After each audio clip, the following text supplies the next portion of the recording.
Tinapay mula sa langit. A daily morning devotion with CRC family.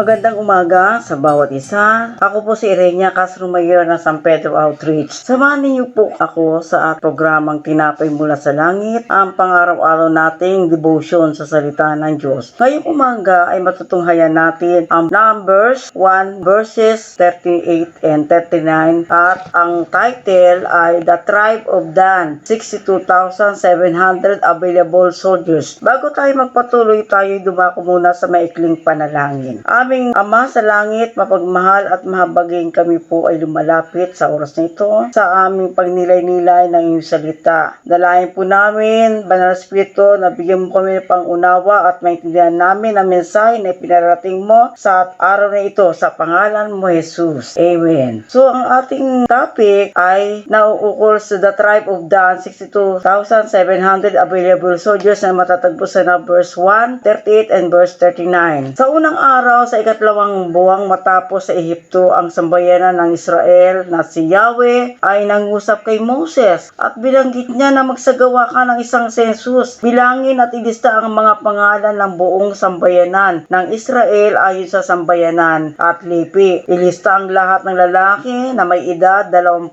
pataas upang pagsanayin sa pakipagdigma at pagpapatulong kay Aaron at sa bawat pinuno ng bawat angkan. Nangyari ito sa loob ng tolda ng tipan sa Sinai. At isa na nga sa anak ni Jacob na si Dan. Si Dan na panglimang anak na lalaki ni Jacob mula sa anak ni Bilha na katulong ni Rachel na asawa ni Jacob. Sa pangunguna ni Dan na pamumuno sa tribu na ito, sila ay nakapagsensus nga na umabot ng bilang na 62,700 ang naitala sa mga edad na 20 pataas at pinagsanay, pinaghahanda sa kanilang tribo sa layunin ay maging bihasa sa labanan sa sinumang dayuhang sasakop sa kanilang tribo. Dahil sila ay napagpala ni Yahweh, kaya sila ay dumami.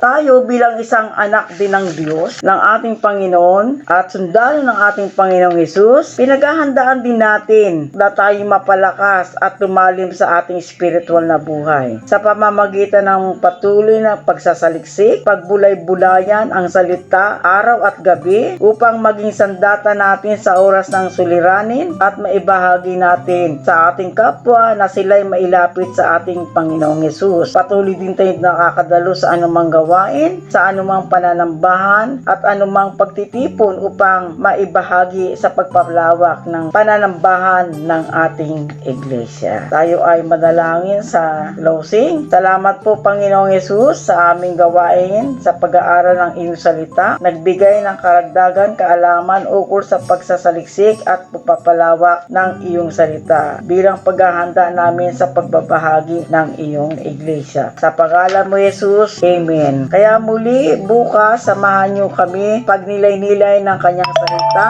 dito sa programang Tinapay Mula sa Langit. Malaya po nating i-share ang video na ito upang kayo rin ay makapagpapala sa iba. Pagpalain po tayo lahat ng ating Panginoong Yesus. Magandang umaga po.